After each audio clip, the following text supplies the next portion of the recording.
Narito tayo ngayon upang matunghayan at pag-usapan ng talaga namang napakainit at nagbabagang napaka-trending na issue ni Ate Erica.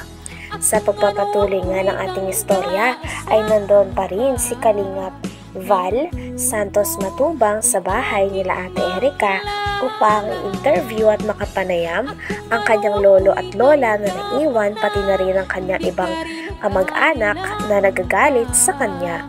Sa vlog nga na ito ay sinabi nga din ng lolo ni Ate Erica na siya daw talaga ang unang vlog ni Kuya Ruel upang tulungan. Ngunit nabaling lang daw talaga ang focus kay Ate Erica at ginawa siyang Kalingap Angel.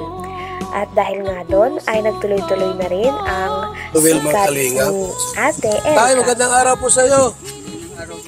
Ang pangalan mo, Tay? Miguel. Miguel. Surita. Ikaw yung unang gi-vlog ni Ruel? Umpo. Para tulungan. Siya po. Ngayon, bakit napunta kay Erica yung tulong? Ay, di ko nga po alam at siyang napukusan na nila Rab. Ang sabi ata ni Ruel, nilipat kay Rab, parang hindi daw kayang Awang ko, hindi ko alam. Yung natagpuan si Erica, parang si Erica ang parang turn over ni Ruel kay Rab. Kalingap Rab. So yun, ginawang Kalingap Angels. Yun. Ayun. So maliwanag po mga kaibigan na dito ba nakatira si Erica noon? Dito po yun. Dito lumaki? Ay, dito na po sa amin yun. Okay. Nung dati pa sa kuwang kami sa Katandungan ay napalit. Dito nga din ay nalaman ng lahat na may isa palang matanda na negosyante ang tumutulong kay Ate Erica at ang pangalan nito ay June A. Nakilala daw ito ng tita ni Ate Erica sapagkat nagbigay daw ito ng pera pampaopera sa mata ng lola ni Ate Erica. Ngunit kalaunan ay hindi daw ito napakinabangan o hindi daw nakuha ng lola ni Ate Erica ang pera na ito sapagkat hindi daw ito ay binigay nila Ate Erica. Kaya dito na nga rin nagsimula ang talaga namang malala at napakalaking gulo o hidwaan sa pagitan ni Ate Erica at ng kanyang lolo at lola na talaga namang nagpalaki, nagmalasakit at nagpaaral sa kanya simula nung siya ay bata pa. Lagi si Erica. Maliit pa yun sa amin. Kayo na nagpalaki noon? Kami na po, kapaaral. Ngayon, nasaan sila ngayon? Ay, nasa bagong bahay na po. May bagong bahay na po sila. Sino po ang nagpatayo ng bahay nilang bago? Ay, sila yata po. Sino po ang tumulong ang nagbigay na yung pampagawa ng bahay? Ayun, ang pag-aalam ko po, yung nga pong nakausap naman sila, yung daw matanda ko, yung matandang Matanda? Yun, ang alam ba ganun? June E yata yun. June A? June E. Matanda na ba yun? Sabi po, matanda na. Ate, ko lang, matanda na ba si June A? Tanda na po, siguro po mga 60 or 50 yan mga ganun. Nakita mo na di pa? Nakita ko na po yun. Saan mo Kasi nakita? nagpasalamat po ako rin sa kanya nung yung last baga po na vlog ni Kalingap, ni Rab na nagbigay kay mama ng pampaopera ng sa mata. Okay. Ay hindi po namin alam na kakontak na pala po yun. Dito nga din ay nalaman nila na habang vinavlog daw pala ni Kalingap Rab si Ate Erica ay kakontak na ni Sheila May o ng ate ni Ate Erica si Sir June A na sponsor at negosyante. Kaya naman ang nangyari ay sinabi daw ni Ate Sheila May ni Erica kay Sir June A na huwag nang padaanin ng pera kay Kalingap Rab at diretsyo na lamang sa kanila. Kaya naman ito rin ang naging rason kung bakit umayaw na si Ate Erica magpa-vlog kay Kalingap Rab. At dahil nga dito ay napatayuan na nga si Ate Erica at ang kanyang ate na si Sheila May ng bahay, at nung nakapatayo na nga ng bahay ay hindi nila sinama ang mga tao na nagpalaki sa kanila na ang kanilang lola at lolo at ang iba pa nilang kapamilya. Kaya nagsimula ito ng hidwaan. Nagbigay kay mama ng pampaopera ng sa mata. Okay. Ay hindi po namin alam na kakontak na pala po yun ni Contact na nino? si Sir Jun ay. Ni Sheila May? Po. Okay. So, Yun lang yun po yung ano namin. nakita mo na si John A sa video. Mahaba yung buhok niya na. Mahaba ang buhok. Okay. So, may edad na. Mm-hmm. So, gusto tinatanong ko si tatay kung sino tumulong sa pabahay nila. Ano po, si Sir Jun ay po. Sa kanya pong pabahayan. Itong kina-Erika. Wala po diyang sabi po ng mga ilabers sa kanilang pabahay. Kay Sir Jun ay po. Okay. Pati mga gamit ng bahay. Okay. So, ibig sabihin ngayon, may bahay na si Erika. Sila may kumpleto ang gamit. Okay.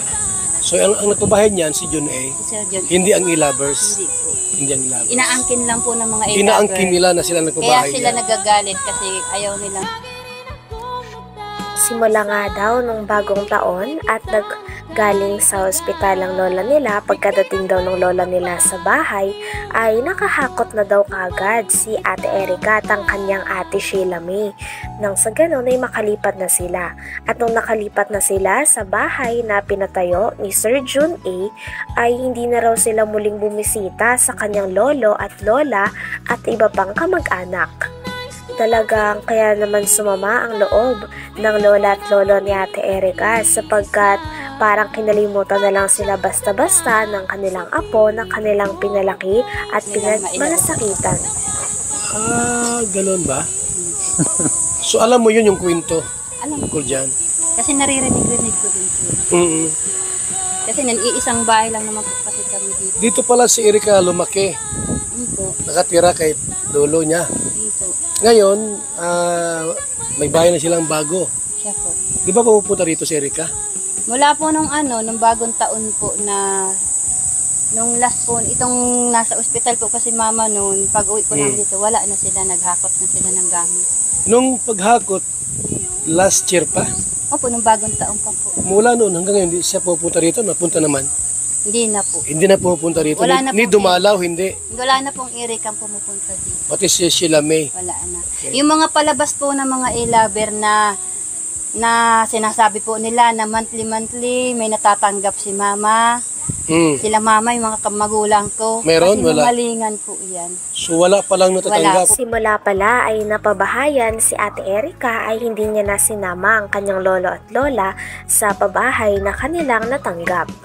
At pagkatapos naman nito ay bumukod na nga sila ng kanyang ate sa mga tao na nagpalaki sa kanila at nagmalasakit simula bata pa sila. At sabi pa nga dito ng tita ni Ate Erika ay may kumakalat daw na nagpapadala daw o nagsusustento pa din si Ate Erika at si Sheila May sa kanilang lolo at lola. Ngunit hindi daw talaga ito totoo sapagkat simula nung nakalipat si Ate Erika at si Sheila May na kanyang ate sa pabahay ni Sir Jun A ay hindi na raw sila muling bumisita at hindi na rin sila nagpapadala ng pera kaya naman talagang nakasakit ito sa damdamin ng lolo at lola niya sapagkat parang feeling nila ay kinalimutan na lamang sila bigla-bigla ng kanilang mga apong pinalaki nila. Kasi iisang bahay lang naman po kasi kami dito. Dito pala si Erika lumaki. Po. Nakatira kay lolo niya. Po. Ngayon, may bahay na silang bago. Siya po. Di ba pupunta rito si Erika? Mula po nung bagong taon po na nung last po, itong nasa ospital po kasi mama noon, pag uwi po namin dito, wala na sila, naghakot na sila ng gamit. Nung paghakot, last year pa, Opo, nung bagong taon pa po. mula noon hanggang ngayon, hindi siya pupunta rito, napunta naman. Hindi na po. Hindi na pupunta rito. Wala na Ni po. dumalaw, hindi. Wala na pong Erika pumupunta dito. Pati si Sheila May. Wala na. Yung mga palabas po ng mga e-lover na sinasabi po nila na monthly may natatanggap si mama. Sila mama, yung mga magulang ko. Meron? Kasi Wala. malingan po yan. So wala pa lang Wala natatanggap. po yan. Yun po yung gusto kong linisin po talaga na nalalaman po ng tao, binabaliktad po nila eh. Okay. Nakakaya pa. Hanggang dito na lamang muna ang talaga namang nagtitrending, nagbabaga at napakainit na issue ni Ate Erika. Maraming salamat sa inyong panunood. Hanggang sa muli. Bye!